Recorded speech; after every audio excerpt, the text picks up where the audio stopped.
Saudara, panas ini makin terasa di mana-mana. Mungkin Anda juga merasakannya. Suhu udara di Jakarta dalam beberapa hari terakhir terasa panas menyengat dan untuk mengetahui lebih. Ya, beberapa hari ini suhu di ibu kota Jakarta cukup panas, tercatat angkanya. Cuaca panas di Jakarta dikeluhkan warga imbas kemarau panjang disertai fenomena El Nino. Warga DKI Jakarta mengeluhkan cuaca yang lebih panas akhir-akhir ini dibandingkan hari biasanya. Hi everyone, my name is Muhammad Najwan Rashid. And here are my friends Stephanie Lim and Nadine Andesta. And today, Group 8 will be taking you on the journey of our character building project, which is socializing SDG 13. This whole thing started when the three of us agreed to work on SDG 13. Honestly, the weather in Alam Sutera was crazy hot, and that kind of kicked us into gear. So without wasting time, we jumped straight into writing our proposal. We officially began this project in February and worked on it all the way through June. Each month had a different focus, from doing background research, planning, and producing content, to gathering responses and wrapping up with the final article and video. We kicked things off by diving into research about climate change in Indonesia. We went through a lot of websites, books, and journals. Here's one of the information we managed to gather during our research. According to United Nations, human activities like deforestation, industrial pollution, and burning fossil fuels are the main contributors to climate change today. We also looked into how plastic waste, especially single-use bottle, contributes to the release of methane and ethylene, both of which are harmful greenhouse gases. On top of that, we explored how Instagram, as one of the most widely used platforms among Gen Z, can be a strong tool to educate and inspire climate action in simple and relatable ways.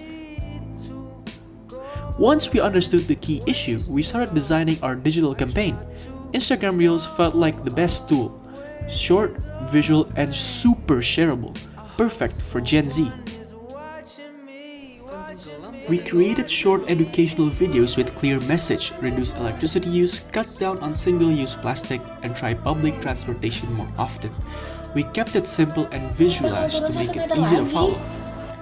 Here is our video. Jakarta tenggelam di tahun 2030. Kedengarannya hanya fiksi, tapi ini prediksi nyata. Ilmuwan dan bahkan Presiden Amerika pernah ngomongin hal ini. Gak percaya? Yuk simak faktanya.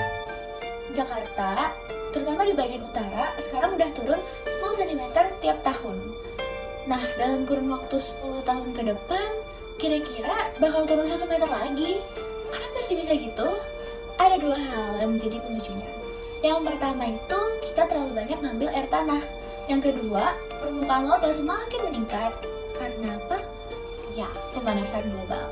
Di tahun 2023 kemarin juga Indonesia sempat menduduki peringkat ke-8 di dunia soal emisi karbon. Yang artinya apa? Banjir di Jakarta yang udah parah makin parah, Surabaya makin kena gelombang panas, dan Indonesia sekarang ternyata udah jadi 1,5 derajat Celcius lebih panas dibandingin tahun 70-an. Bayangin.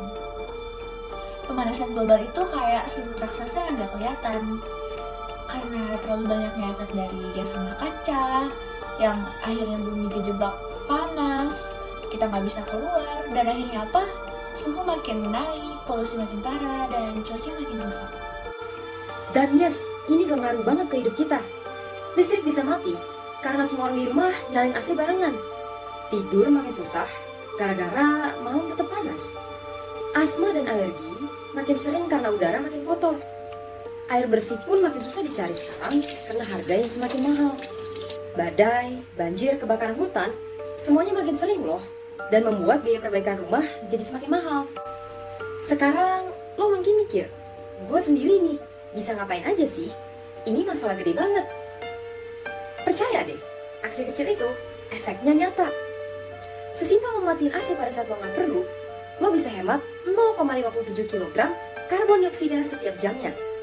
Daripada lo naik mobil ataupun motor pribadi, mending naik bus kayak Transjakarta yang cuma buang 0,1 kg karbon dioksida. Lo pasti pernah kan biarin charger dicolok gitu aja. Faktanya, itu masih memakan listrik. So, coba charger kalian dari colokannya, biar hemat 1,8 kg karbon dioksida per tahun. Untung banget kan? Terakhir, hemat air ya, jangan dibuang-buang. Dan yang paling penting, sebarin info ini ke teman-teman, keluarga, Dan siapapun, biar semua makin banyak yang sadar. Perubahan iklim bukanlah masalah orang lain. Ini tanggung jawab kita bareng-bareng. Rumah kita, masa depan kita, semua ada di tangan kita.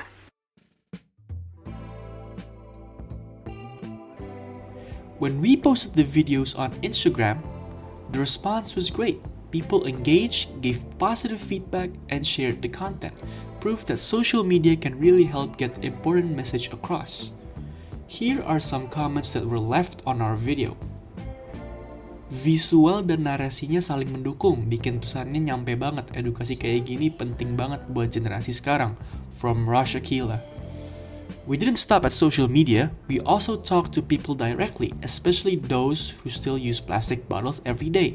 We explained that the impact on the environment and gave out free, reusable tumblers to help them change their habits. To close the project, we wrote an article covering the whole journey, from research to social impact, and reflected on what we worked, what we didn't, and what we learned.